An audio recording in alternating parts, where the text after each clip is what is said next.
Hello, this is Matt on the Moon Lambo channel, and boy, do I have a gem for you today. I'm going to share with you some of Attorney John Deaton's most recent thoughts having to do with the SEC versus Ripple case, and oh my gosh, there's a lot in this. Where to even begin? Just to kind of summarize some of what ends up getting discussed within this video. There were old videos of Gary Gensler before he was SEC chair talking about how he seemed to believe that it was okay to, quote-unquote, send a message to participants within the crypto space by suing. Yes, and essentially litigation, enforcement by regulation. And also, thinking back to these 63 emails associated with the Billy Boy Hinman Ethereum free pass speech, these emails that the SEC is doing, they're doing everything they can to prevent these emails getting in the hands of the team at Ripple. Well, I've been asking, as is everybody else in the space, why are they fighting so hard and so desperately specifically for this? Because they don't treat every aspect of the case, obviously, in this manner. Why are they fighting so hard for this? Is it perhaps the case that there's exculpatory evidence within, having to do with comments? Who knows? It's just speculation, but I think it's very reasonable speculation. Could it be the case that the SEC wasn't quite sure what to make of XRP? Is XRP a security now? Was it in the past? There's all sorts of questions that they had to have been struggling with. And then if that ended up being the case, if that's actually what the SEC thought in these emails leading up to Ethereum free pass speech, then how the hell is it that Ripple could have known that what they were doing was wrong? So it plays right into their fair notice defense, among other things here. And I'll tell you one thing that I'm wondering. Do you think there's any chance in the world, perhaps, that it wasn't initially just Ethereum that was included in the speech? Is there any chance at all that in an earlier draft, XRP would have been included in the Ethereum free pass speech? Is there any chance in the world? I'm not saying that I think that's necessarily the case, but I will share with you as we go through this thread the reason that I'm asking it, and it has to do with something that Ethereum co-founder and Consensus founder Joe Lubin had to say the day of the Ethereum free pass speech. And it seems pretty clear, and there's plenty of evidence that John Deaton shares in this thread, indicating that it looks like Joe Lubin's pretty well connected, pretty well in the know, more than just friends with people over at the SEC. It gets pretty deep, but anyway, plenty to unpack here. But before going any further, I do want to be clear, I do not have a legal or financial background of any kind. I'm not offering legal or financial advice, and you definitely should not buy or sell anything because of anything I say or write. I'm just an enthusiast who enjoys making YouTube videos about crypto topics, but just as a hobby and just for fun. So in we go, some of the latest comments from Attorney John Deaton on Twitter. Why haven't the trade associations or crypto leaders spoken out against the SEC or appeared as amicus on behalf of the industry? When Ethereum was given a free pass, was part of the deal that Ripple and XRP would be the sacrificial lamb? Have you listened to Gary Gensler lately? He talks about picking a high-profile project and going after it as a way to send a message to the entire industry. Gensler met with Clayton in March of 2018. Gensler was unaware Ether investors met with Hinman asking for the Ethereum free pass speech. Or just the Ethereum free pass. Watch the video. Gensler scoffed at there's a quote. He scoffed at a group of venture capitalists went into the SEC. So this is true, and I actually have mentioned this on the channel before. Indeed, a group of venture capitalists went to the SEC, and this is before Gary Gensler was working at the SEC, mind you, and he basically wasn't having any of it back then. And so here's the quote from Gary Gensler back then. They're sort of saying, believe us, we get you, we're with you, SEC, but we have a bunch of clients who are going to evolve to be a consumable token. Sound familiar? And so what he's talking about right there is the idea of utility resulting from Ethereum and the Ether token. And that's why in one of the clips too, Joe Lubin's highlighted just a little bit further down, but I'll just mention it now because I want to make this comment and make sure I don't forget this. In one of these clips, Joe Lubin was saying there's a reason that we never marketed Ether as a cryptocurrency. We marketed it as a sort of digital gas. And so fueling the network, right? And so I sit there and I'm just looking like, my God. So you think if you just call it something different, even if it has all of the attributes of what would be a security, you just call it something different and somehow you're in the clear. Somehow that does it. That's why it's amazing that it made it as far in the clear as it has to this point. And still, of course, the SEC could end up coming, after the founders of Ethereum. They still could, because the SEC hasn't officially given it a free pass. It's just amazing how it was positioned as having gotten that free pass from the SEC. Anyway, John Deaton continues here. Gensler also said, quote, "I kind of don't think this is going to work," end quote. And then he also said, this is another quote, "The market needs clarity and the uncertainty as to whether Ether is or is not a security." And so you can pause there to note, this is Gensler, and he stands now, mind you, as SEC Supreme Leader and Dictator Kim Jong Gensler now.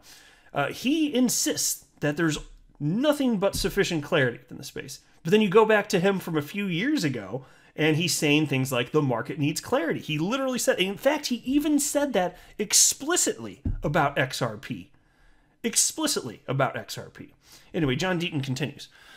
Gensler concluded that the uncertainty regarding ETH, quote, "could exist for months, but at some point in time it is worthwhile to settle that down or have it fall into the courts," end quote. We know 2 months after Gensler made those comments, Hinman settled it with the Ethereum Free Pass speech.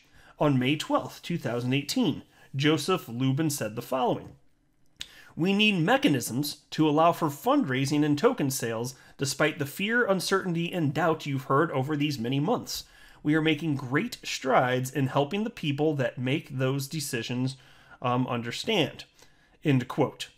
And so that's the video. That's what I was referencing just a moment ago. That's where he said, "Well, we weren't marketing Ethereum ever as a cryptocurrency. It's just fuel for the network, effectively. So again, just call it something different. Okay, don't worry about the attributes." It's not a very good argument, frankly.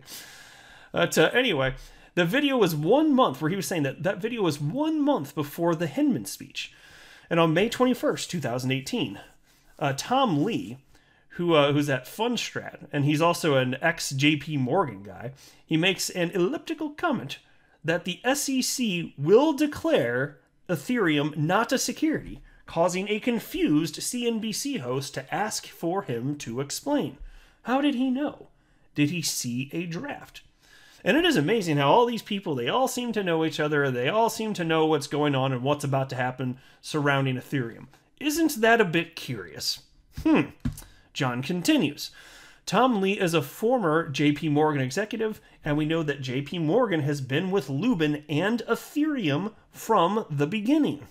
Watch this interview with, who is this here? Angie Lau and Joe Lubin regarding Consensus's purchase of JP Morgan's Quorum. Lubin explained the following. Here's a quote. "Consensus and JP Morgan have been very friendly and collaborative for quite some time. We've interacted with them roughly from the start. We started to interact with them in a really concerted way around the time of the advent of the Enterprise Ethereum Alliance," end quote. John continues. "It doesn't get more clear when Lubin explained the connection and involvement of JP Morgan when he said the following." Here's another quote. "We were two of the major drivers of that initiative and have been two of the major drivers of activity inside the Ethereum Enterprise Alliance since launch," end quote. So how was Tom Lee so sure? Reasonable questions, right? How is it? So there seem to be some connections. He seems to be highly confident that SEC was going to be totally okay with Ethereum from a legal perspective. How is that? How can you have that level of confidence to say that on national television on CNBC? Interesting, right? John continues. "I follow Tom Lee, and he's absolutely brilliant, but I doubt he's clairvoyant. On May 24th, 2018, Lubin said the following.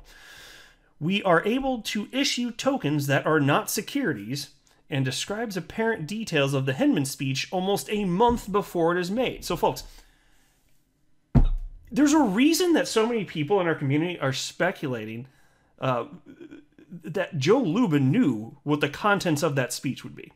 He knew leading up to it, and he was privy to, because he knows people that were involved in this, he was privy to some of the specifics as the drafts were being circulated within the SEC. There's a reason people within our community are speculating that. And John continues. Less than 2 weeks before the speech, Gary Gensler said the following. "There is a strong legal case that Ether is a security.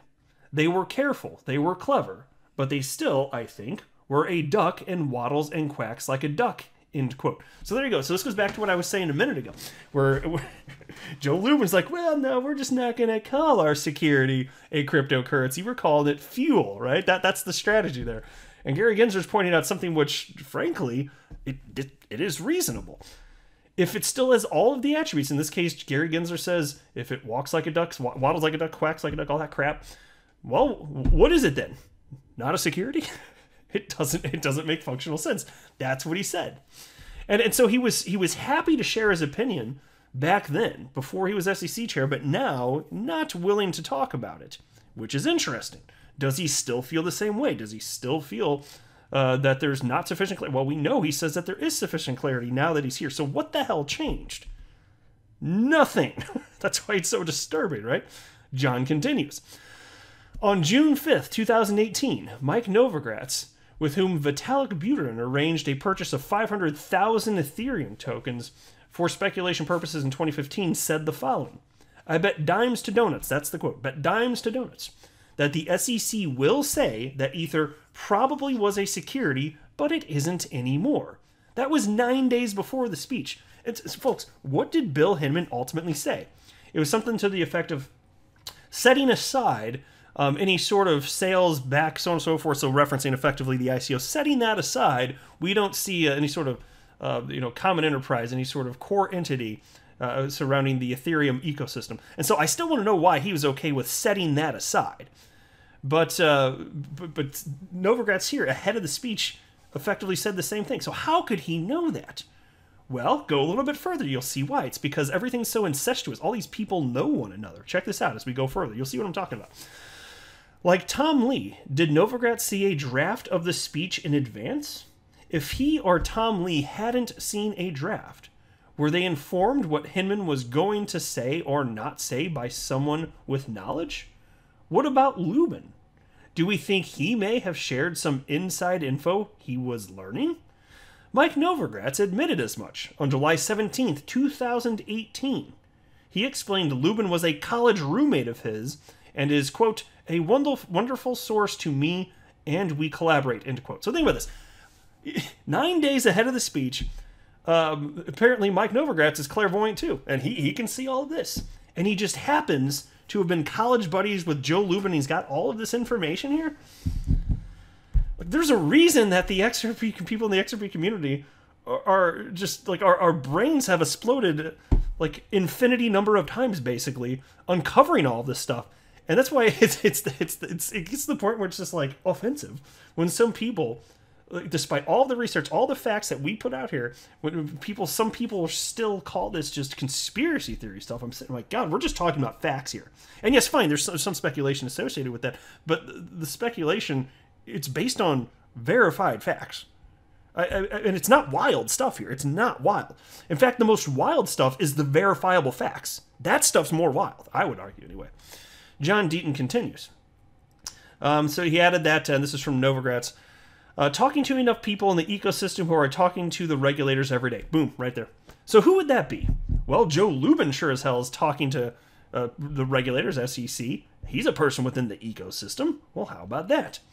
John Deaton continues. 9 days before the Hinman speech, Novogratz stated that his gut feeling was that the SEC would take out a token and a promoter to send a message to the market. Doesn't that sound similar to the Gary Gensler approach? So think about this, folks. Now, it wouldn't be in for another 2.5 years until they'd actually sue Ripple. But doesn't that seem in line with what the expectation was back then? Even so, SEC clearly has bit off more than they can chew, right? John Deaton continues.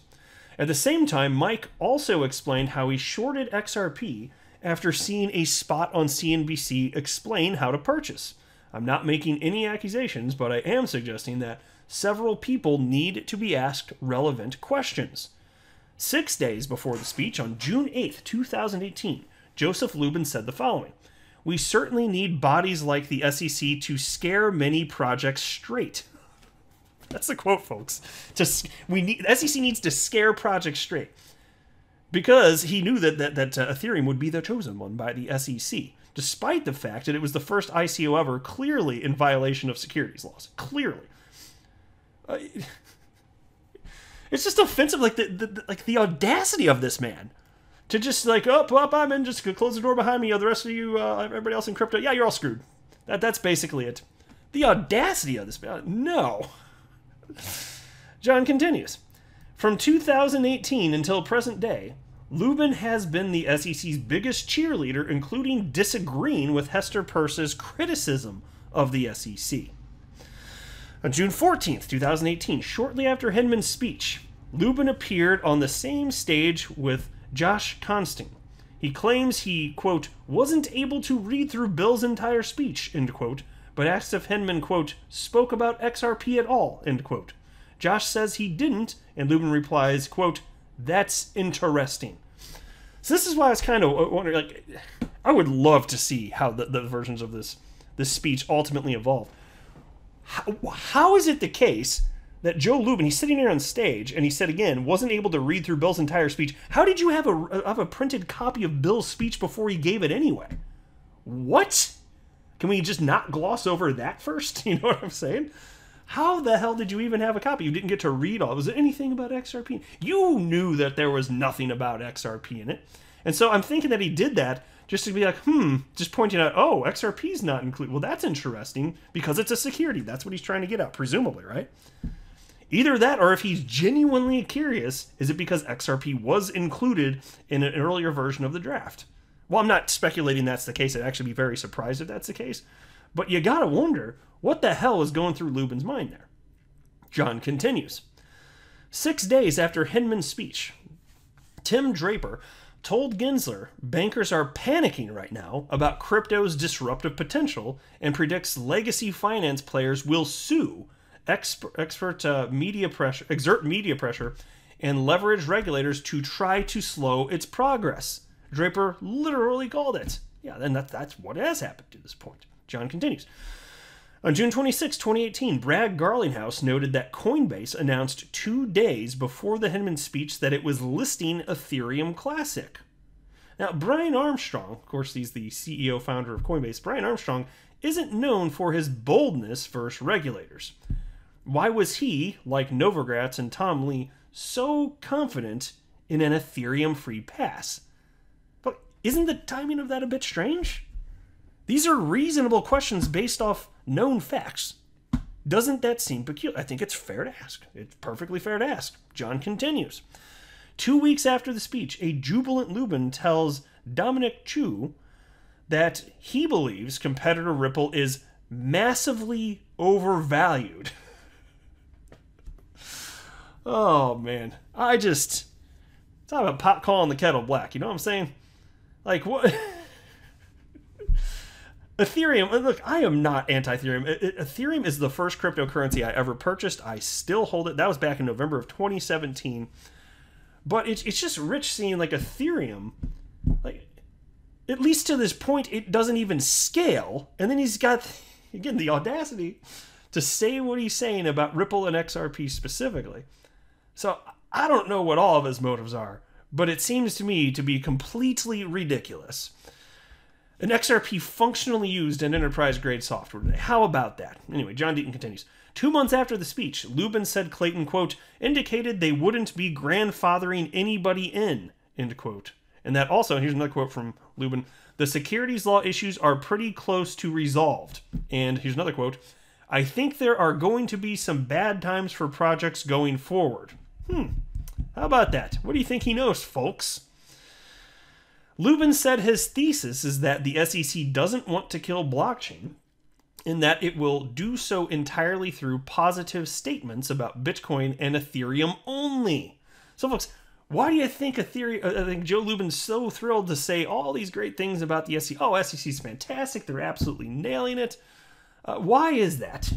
Because they're the golden child, effectively, and everything else, he doesn't even care. The door's closed right behind him. John continues. In September 2018, Lubin warned that, quote, a reckoning is coming from the SEC for certain projects. That's curious, isn't it? And he was right. Lubin stated only Bitcoin and Ethereum were declared non-securities, adding, quote, They have not said the same about other tokens. End quote. He stated Ripple's token wasn't provided similar clarity and claims to know the SEC will not find any token other than Bitcoin and Ether to be decentralized. So the below tweets finish this super long thread, but I wanted to show what can be proven via Twitter and YouTube. Imagine if we had the power of subpoena.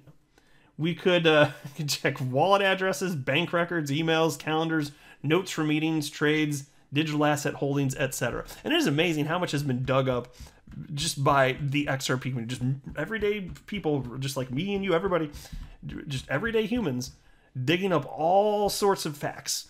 All of this has come from the labor of people within the community.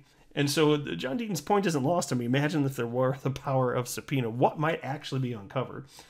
So we'll see. I'm still anxiously waiting to see what the judge ultimately decides regarding the 63 emails. Now, it was already settled back in January, but as you probably are aware to this point, I've been covering it as many others have.